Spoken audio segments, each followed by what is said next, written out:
Two, but it was about third and fourth today, and Manchester United and Chelsea on 66 points take those berths. They will be in the Champions League next season. Leicester and Spurs will be in the Europa League. Wolves finish seventh. If Chelsea win the FA Cup, they will definitely be in the Europa League next season. They are still in the Europa League this season, of course. Should they go on and win it, they would be playing Champions League football. Arsenal in the FA Cup final. They have to win that now to get into the Europa League. They finish eighth, and there is, we should point out, a top half finish for all the heroics for newly promoted Sheffield United. They finished ninth on 54 points.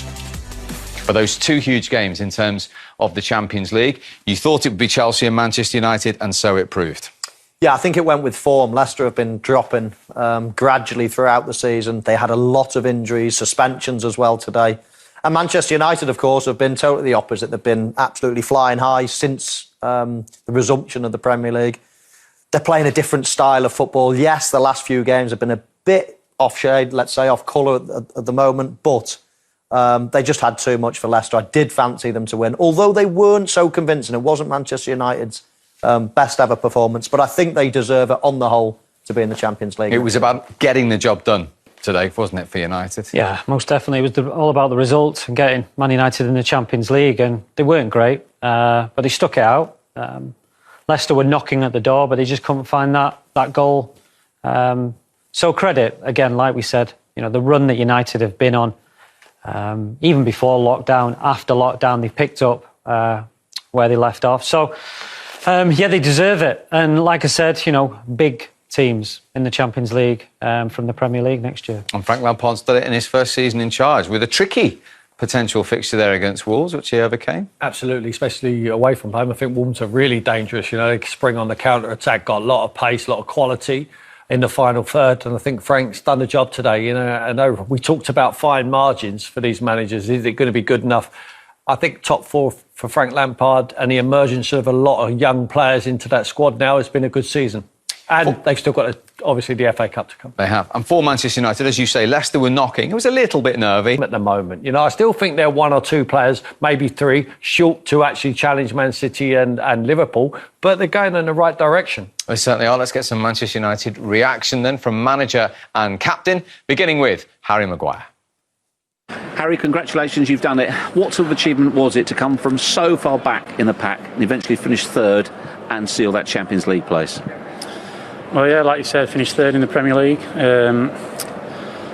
As a club, that's where we expect to be. We expect to be in the Champions League, but obviously the last few years have been tough, and at the start of the season, probably majority of people didn't expect us to be in the top four come the end of the season. We always had great faith in ourselves. At the start of the season, we were far too inconsistent, dropping silly points. Performances wasn't good enough in parts of the games, and we get punished. We've been a lot better of late, like you've said, and to come from a unpromising position shows the great character that we've got in this group.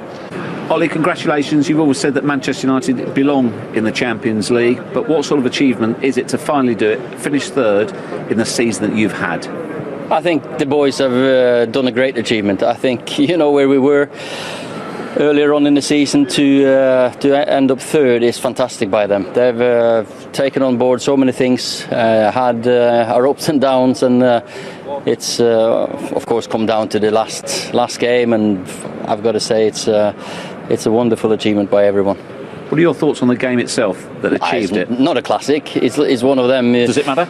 No, not really. But then again, we want to learn to win games like this, games that we need a result in.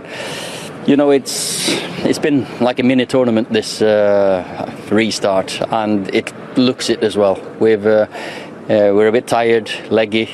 I think everyone can see that we're not the same as we've been early on. But then again, we've had to go for it. We've had to catch so many points and so many goals. So and they've done it.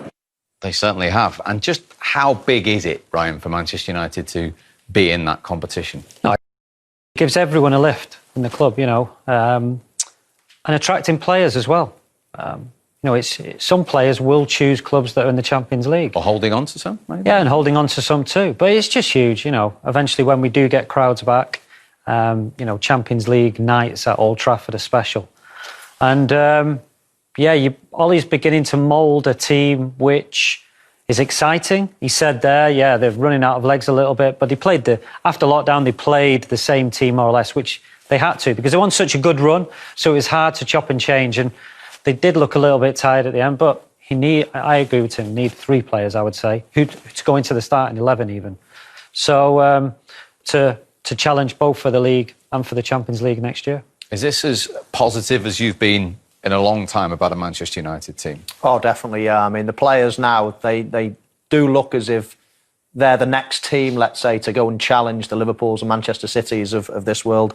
You're looking at it for a long time now, and they've been miles clear of anyone. But on form in the last, 20-odd games, and United are right up there. And I think another telltale time was when they won it there. Of course, yes, there was celebrating, yes, there was handshakes and all the rest of it.